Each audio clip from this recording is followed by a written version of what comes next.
all right, let's get serious for a second because the last few weeks have been no laughing matter. Yeah. And there's a reason there hasn't been an episode for 2 weeks, I want to say. Has it been 2 weeks? Mm-hmm. Okay, so not that bad. So relax. 3? Okay. 3 max, but definitely for sure 2. Who's counting? Yeah. Quit being assholes. Exactly. It's free. So anyways, there's a reason for that. And the reason is that I had surgery as well as so did Nate. And you might be thinking, guilty. Two people having surgeries within a week of each other. One of them wasn't even planned. You guys are making this up. Like, I know that you I know what you're thinking. But mine was planned. Nate's was an emergency. Mine was an emergency. So basically, we both had surgery, and that was the last, few weeks. So yeah, here we are again. Yep. New men, new things inside of us. Less things inside of me. Less inside of you. Yeah. I got more inside of me. Yeah. And we're back. We're back at it. We're back. Mostly us. My surgery. I'll go ahead and start because mine's quick. Mine was a quick and painful hernia repair. Sounds fun. This just turned into like a Golden Girls podcast, like a podcast our grandparents would listen to, like two guys just talking about their ailments. Yeah. Like I threw my back out on and Tuesday. Everyone's like, I can relate. I did too. Like, oh my god, that's why I love it. It's so relatable. Yeah. Gerald and freaking Norm.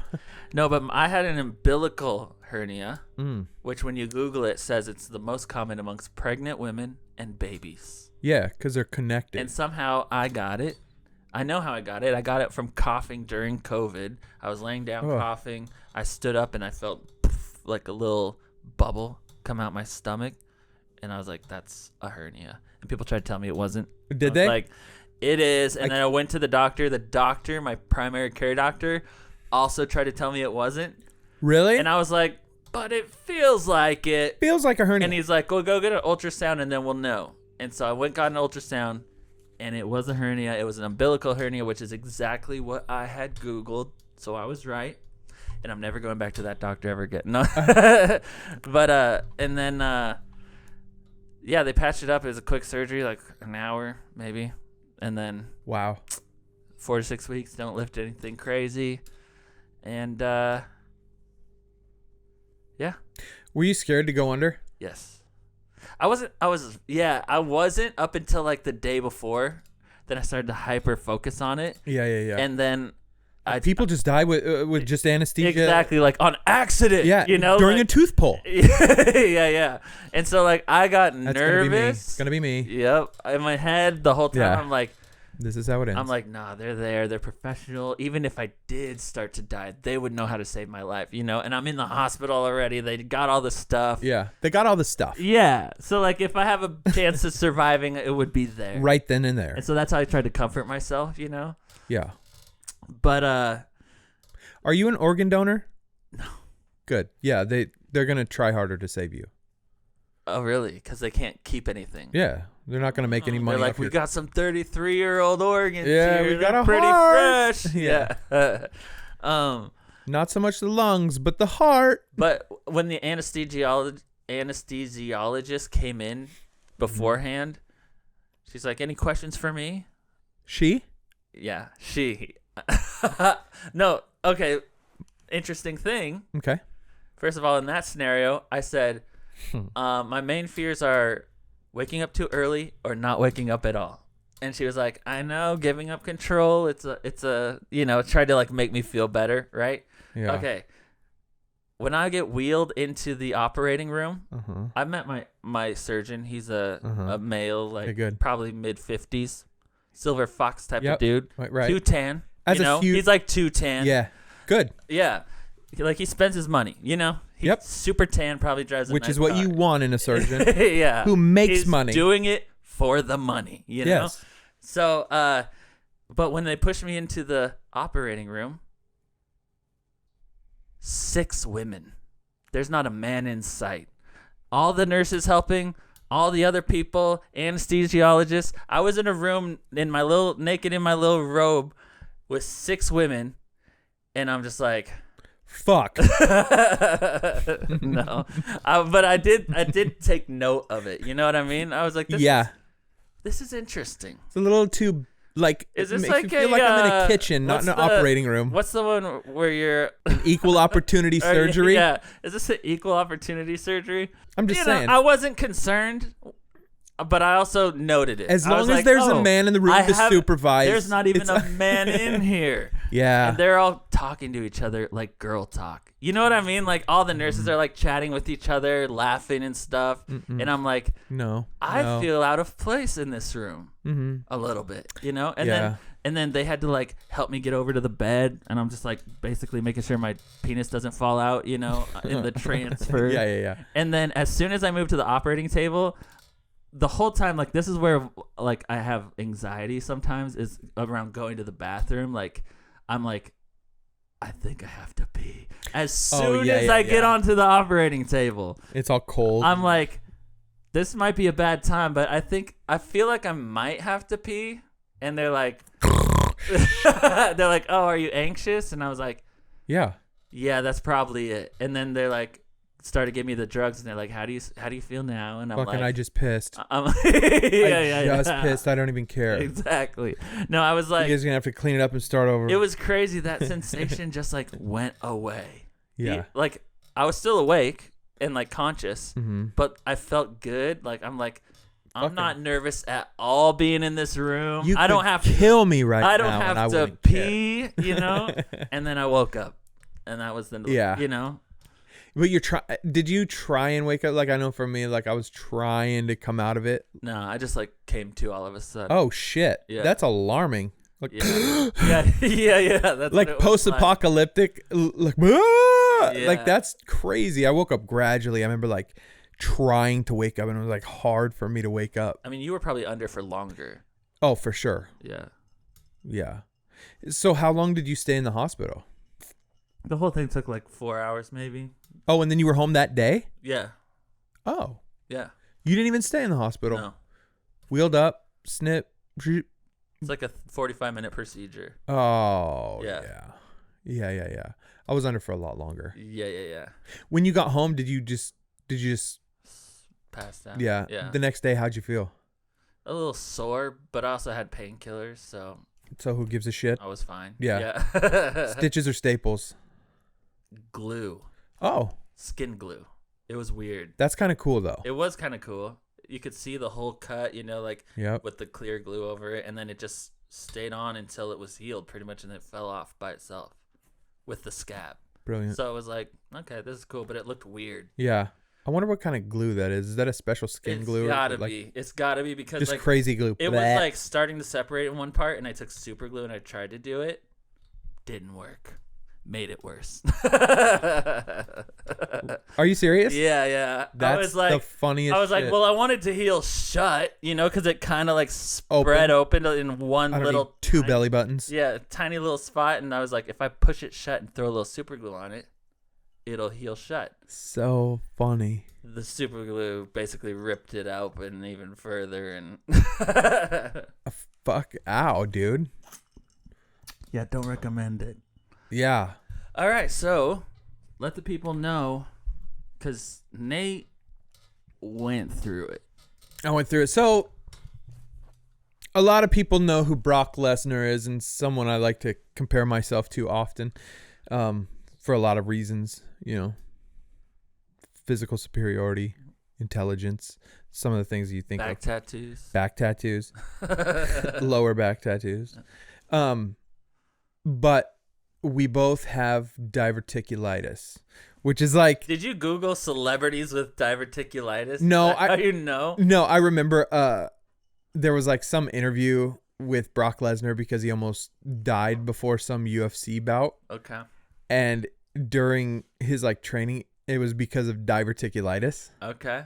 And so I think he had a section of his intestines removed.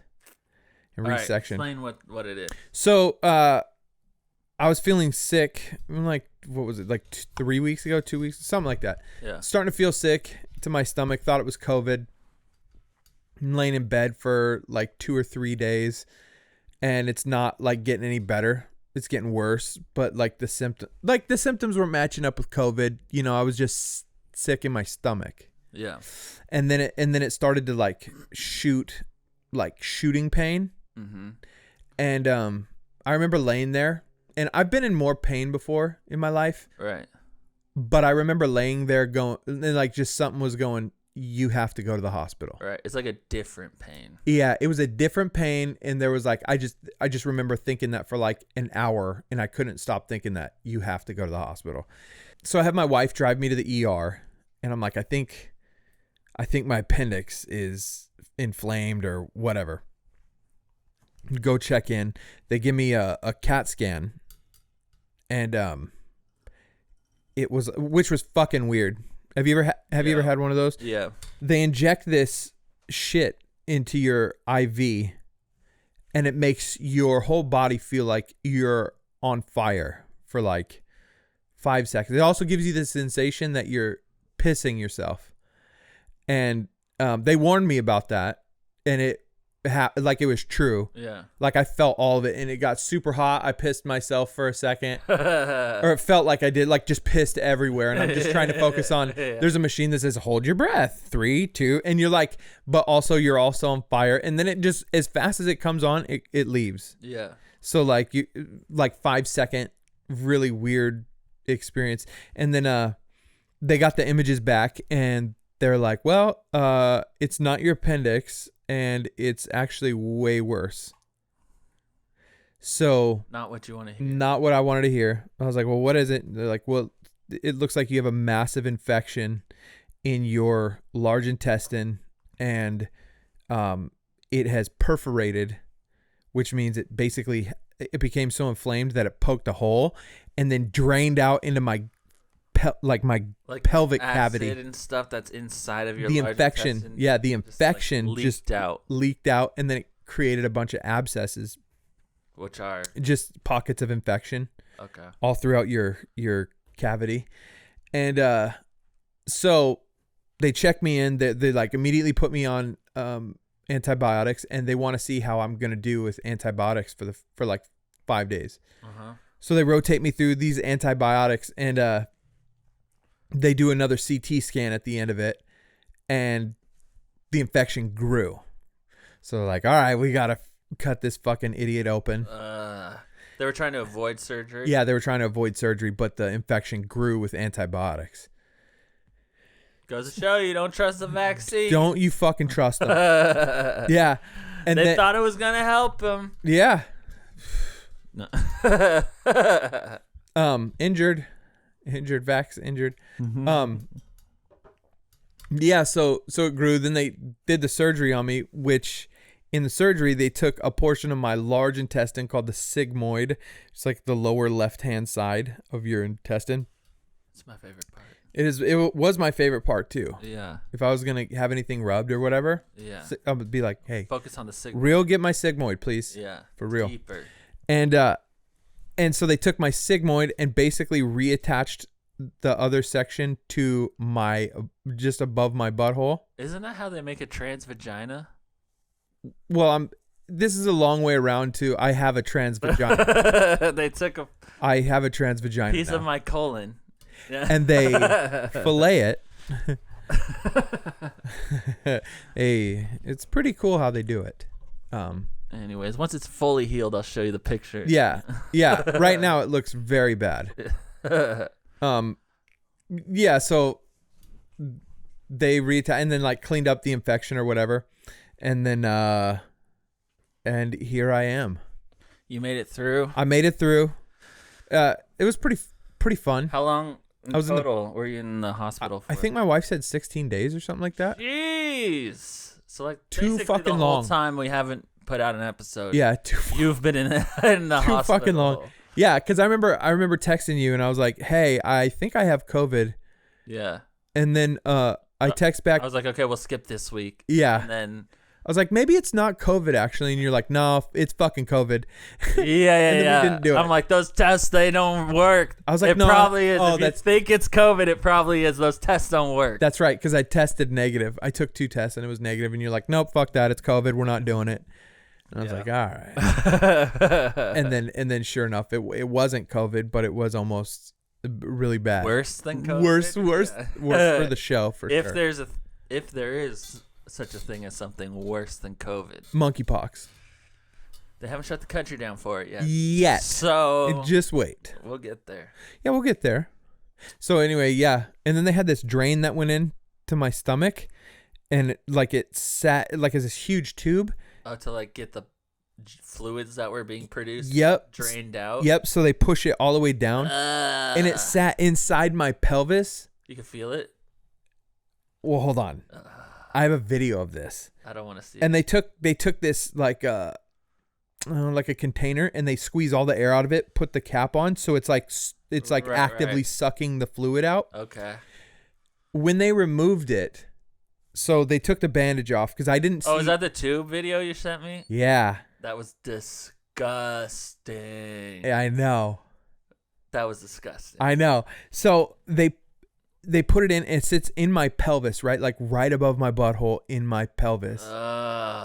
And when they opened up the thing to take it out, there was like one stitch holding it. They snipped the stitch, and they, with no pain killers or anything, they just start. Yeah, I know. I saw. Pulling it out. It's like 3 feet of tubing. Yeah. Coming out of your body. And she goes, breathe out. And I'm like, ah! Yeah. I'm already screaming. Yeah. I'm screaming and scream out. Fucking flipping out. Yeah. Dude, it is. Man. It's pretty cool. It's pretty cool. If you guys have the chance to get diverticular. Did you feel it like moving through you as it came out? I felt it like it nicked the inside of my cock on the way out. I just it just felt so weird. It was the weirdest sensation. I feel like, was that necessary? You know what I mean? Like, was all of this necessary? Yeah, it was. My explanation. Like, we gotta poke another hole in them. Put the tube. One more, guys. This tube. This one goes to. This one goes inside by the butthole. Yeah, but we're gonna put it in by the belly button. Exactly. Yeah. I don't know. And also, how did we as human beings come up with surgical stuff like that? Yeah. Like, all right, we're going to fish a tube down to this part so that way we can, suck out the fluid. Who was the first person they tried that on? Dahmer. Well, it's either we do it or you die. That's the only way they would get people to try that, Right. Well, I just woke up and it was there. I was like, oh. They did it while you were out. Yeah. See, that's another thing. They put it in while I was out. That's another thing about being out that freaked me out. You know what the fuck's going in? Exactly. I don't know what they're doing to me. Yeah. But right before, and this is the thing, up until the actual surgery, they had never asked me if I was vaccinated. At any of the pre-appointments, I even got COVID tested for the surgery. No one ever asked me straight up, are you vaccinated? Weird. I'm laying in the surgical bed about to go in, and they go, and have you had the COVID vaccine? And I was like, no. That's all I said. No comments were said after that. Whatever. That's it. But I'm thinking, like, what'd you do? What if they tried to vaccinate me while I was out? What'd you do? Exactly. I got nervous after that. I was like, why are you asking me such a political question? What's this got to do with my surgery? You should have just said yes. Yeah, I know, right? Yep, I am. Yeah, right? And then they give me the anesthesia that, like, wakes me up in the middle of it. He said he was vaccinated. Oh, fuck. Just flipping out. It's like it's the most like casual question they have, but it's the most important one. Yeah. You lie. Yeah. Because it was asked casually. Yeah, exactly. You're like, yeah, I'm vaxxed, of course. Yeah, we're all right. I mean, define vaxxed, right? Yeah. What difference does it make? Which vax? I've had vaccines. Smallpox. Yeah, dude, that's wild. That was one of my biggest fears. But before I could even get to it, my anesthesiologist, he was so good. He was like, first of all, he was like Pakistani or Indian. I'm just like, yep, They know how to put It's in people to their sleep. Culture. Yeah, for sure. Him, and then he was so good. He was like, all right, all we're going to do is give you some oxygen. And then I woke up. You were out that quick? So fucking fast. You went out. See, I never go out quick. They're always in the operating room surprised that I'm still awake. Almost every single surgery I've ever had, wisdom teeth out. I've had to get my shoulder relocated twice. I had to get shoulder surgery once. This surgery, every time they put me out, there's like, he's still awake. Like, they're surprised at the fact that I'm still awake after a certain point. And they always tell me, like, you probably won't even remember this. I remember. I fucking remember. Yeah. I'm like, this stuff doesn't work the same on me as it does on everybody else. Yeah. You know? I was in LA for a decade. You're Northwest Anesthetics. No wonder. It's been facing the wrong way this whole time. I was like, why do I sound so not loud compared to you? Hi, welcome to this week. Yeah. Dang it! Shit. Okay, it's okay. I'll figure it out in post. I'll fix. Yeah. Sorry if it sounded weird the first part of the episode. Yeah. Well, I might as well check. Yeah, I'm good. Yeah, but it was like, I mean, I also had a lot of fun times in the hospital too.